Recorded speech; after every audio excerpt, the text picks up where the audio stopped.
Sa video na to, tatalakayin natin ang ilan sa mga pinakamapanganib na kalsada sa buong mundo. Ipinapakita ng mga video at larawan na may mga taong naglalakbay sa ilan sa pinakamatitindi at pinakamahirap na lupain sa planeta.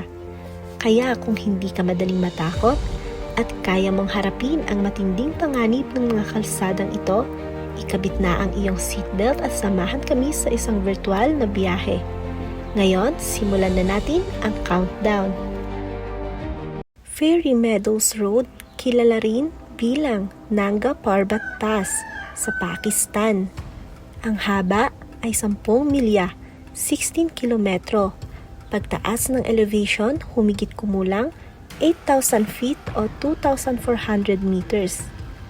Mula sa Karakoram Highway patungo sa baryo ng Tato, maaaring 10 milya lang ang haba ng kalsadang ito. Ngunit ang pagmamaneho rito ay isang tunay na bangungot. Makitid ito, halos kasing lapad lang ng isang Jeep Wrangler. Hindi sementado at walang maayos na maintenance.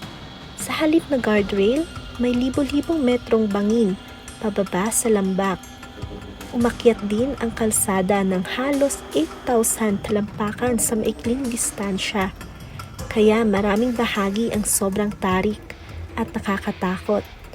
Ngunit para sa mga makakarating sa Fairy Meadows, sa pagmamaneho man o paglalakad, gantimpala ang hindi matatawarang ganda ng tanawin. 99 Bend Road to Heaven, China. Haba 6.8 milya or 11 kilometers. Pinakamataas na elevation 3,855 feet o 1,175 meters. Panganib, matatarik na bangin, matitinding hairpin turn.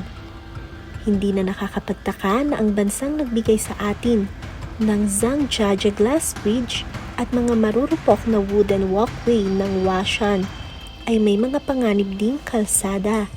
Natatagpuan sa Tianmen Mountain National Park. Ang 99 Bend Road to Heaven ay may tama ang hula mo. 99 na nakamamatay na liko na itinayo sa daan-daang talampakan ang taas. Kapag nadulas ka rito, siguradong kamatayan ang aabutin mo. Sa masamang panahon at sa posibilidad ng lindol, lalo pang nagiging delikado ang kalsadang ito. Ilang manggagawa kaya ang namatay sa pagtatayo ng highway sa langit na ito? Pan-American Highway sa Alaska hanggang Chile. Lokasyon, Hilaga, Gitna at Timog Amerika. Haba, 30,000 milya or 48,000 kilometers. Pinakamataas na elevation, 10,499 feet o 3,200 meters. Hindi naman ganap na mapanganib ang buong Pan-American Highway. Ngunit sa ilang bahagi, maaari mong isugal ang iyong kalayaan at buhay. Sa Mexico at Central America, may mga lugar na pinamumugaran ng mga drug cartel. Sa bahagi ng Panama, maaari ka namang makasalubong ng mga rebeldeng FARC na kilalang kumikidnap at humihingi ng ransom. Ang tanging putol na bahagi ng kalsada ay ang 60 milyang Darien Gap sa pagitan ng Panama at Colombia. Sichuan-Tibet Highway sa China. Lokasyon, China at Tibet. Haba, 1,330 miles o 2,140 kilometers. Pinakamataas na elevation, 15,420 feet. Panganib, pagguho ng bato at lupa, avalanches, matitinding liko, bangin. Nagturugtong ang mahabang highway na ito mula Chengdu hanggang Lhasa. Palagi itong naapektuhan ng pagguho ng bato at avalanches o malalaking tipak ng mga yelo. Dahil sa taas at liko-likong daan, maraming biyahero ang nakararanas ng matinding altitude sickness.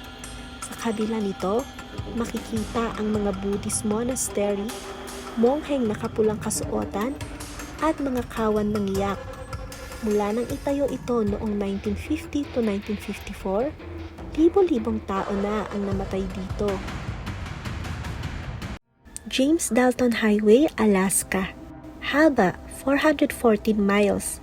Pinakamataas na elevation, 4,739 feet. Panganib, matinding panahon, mahinang visibility, isolation, at mababangis na hayop. Kilala rin bilang North Slope Haul Road, ginagamit ito ng mga trucker patungo sa Prudhoe Bay Oil Fields. 3 kapat ng kalsada ay hindi sementado. Walang ospital at 3 bayan lang ang madadaanan. Kailangang may dalang survival gear ang sino mang maglalakbay dito. Tampok din ito sa TV show na Ice Road Truckers. Kolyma Highway at Lena Highway, The Road of Bones, lokasyon, Russia. Haba, 1,914 miles. Panganib, matinding lamig, yelo, putik, mababang visibility. Dumaraan ito sa Siberia, isa sa pinakamalamig na lugar sa mundo. Tinawag itong Road of Bones dahil maraming manggagawang namatay sa pagtatayo nito. Sa taglamig, mas madali itong tahaking dahil nagyayelo ang lupa. Ngunit sa tag-ulan, nagiging malaimpyer ng putikan ang kalsada. Golyang Tunnel Road, China. Haba, 0.75 miles. Pinakamataas na elevation, 2,000 feet. Panganib, bangin, walang guardrail, makapal na hamog, pagbagsak ng mga bato. Dahil ayaw ng gobyerno na gumastos para sa 300 katao, 13 na residente ang nag-ukit ng lagusan sa solidong bato ng bangin. Inabot ng 5 taon bago ito matapos at binuksan noong 1977. Napakadelikado nito lalo na kapag umuulan. Zoji La Paz, India. Haba, 5.6 miles. Pinakamataas na elevation, 11,575 feet. Panganib, matinding panahon, walang guardrail, at makitid at hindi sementadong daan. Isang dirt road na walang traffic signs at madalas gumuho ang lupa. Isinasara ito tuwing taglamig dahil sa napakalalim na niebe. Sa kabutihang palad, maikli lamang ito. North Yungas Road, The Road of Death. Lokasyon, Bolivia. Haba, 49.7 miles. Pinakamataas na elevation, 15,256 feet. Panganib, pagguho ng lupa at bato, hamog, makitid, walang guardrail. Mula La Paz hanggang Coroico, may mga bangin itong hanggang 3,000 feet ang lalim. Dati, halos 300 na tao ang namamatay dito taon-taon. Bagamat nabawasan na ang sasakyan dahil sa bagong kalsada, patuloy pa rin itong hinahamon ng mga siklista. Minsan ay nauuwi sa kamatayan. Kilar Tupangi Road via Kishtwar. Lokasyon, India. Haba 70.8 miles. Pinakamataas na elevation, 8,280 feet. Panganib, matatarik na bangin, walang guardrail, putik, isolation. Isang kalsadang para lamang sa may matitibay na loob. Isang maling galaw lang ay maaaring magpadala ng sasakyan pababa ng 2,000 feet. Sobrang nakakatakot ito na kahit panoorin lang ang mga video ay nakakapanginig na. Kung nasa bucket list mo ito, siguraduhin handa ka. Baka ito na ang huli mong hamon. Yan ang pinakadelikadong mga kalsada sa mundo. Anong masasabi mo sa ating talakayan ngayon? Kakayanin mo kayang dumaan sa alinman sa mga kalsadang ito? At bago magtapos ang ating video, huwag pong kalimutan mag-like, comment at subscribe para updated ka sa ating latest uploads. Maraming salamat! Kita-kits on our next video.